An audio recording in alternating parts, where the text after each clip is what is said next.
तर कसे आहात public? Explore with Rahul Vartak मध्ये तुमचं पुन्हा एकदा स्वागत आहे. मी Chinese, pizza, burger, continental dish खूप ठिकाणी ट्राय केलं असेल, पण तुम्ही कधी अस्सल मराठमोळी घरगुती जेवण ट्राय केलंय नाही ना? मित्रांनो, मी आता ना सांगणार ते कुठे मिळते ते.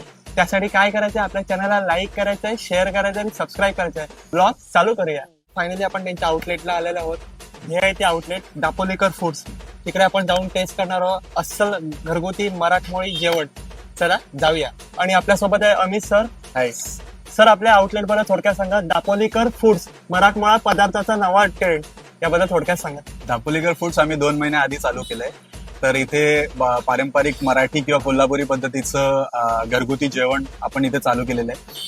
तसेच झुणका भाकर किंवा पिठलं भाकर किंवा कोंबडी वडे हे मराठी पदार्थाची एक उत्तम चव ही आपण दापोलीकर फूड्स मध्ये देतोय. तर आज आम्ही तुम्हाला दाखवतोय झुणका भाकर आणि पिठलं भाकर.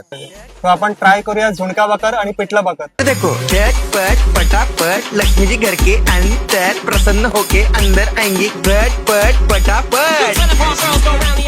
तर मित्रांनो, आपल्या दोन्ही डिश रेडी होऊन आलेल्या आहेत. एका साईडला झुणका भाकर, एका साईडला आहे पिठलं भाकरी. त्याच्यामध्ये तुम्ही बघू शकतात त्यांची घरगुती अशी चटणी आहे, लसूण चटणी आहे. त्याच्यानंतर लोणचं आहे घरगुती असं, कांदा मिरची सगळं पूर्ण कॉम्बिनेशन आहे. तर आपण दोन्ही डिश ट्राय करूया. पिठलं भाकर अप्रतिम, अगदी अप्रतिम, खूप भारी. क्या बात आहे. स्पायसी आहे पण भारी आहे. झुणका ट्राय करूया.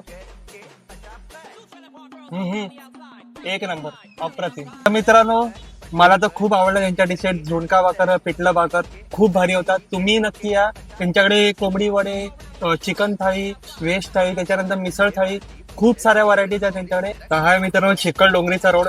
त्याच्याबरोबर लेफ्ट साईडला त्यांचं आहे हॉटेल, आहे दापोलीकर फूड्स. तर तुम्ही नक्की आणि ट्राय करा दापोलीकर फूड्स त्यांच्या हॉटेलला.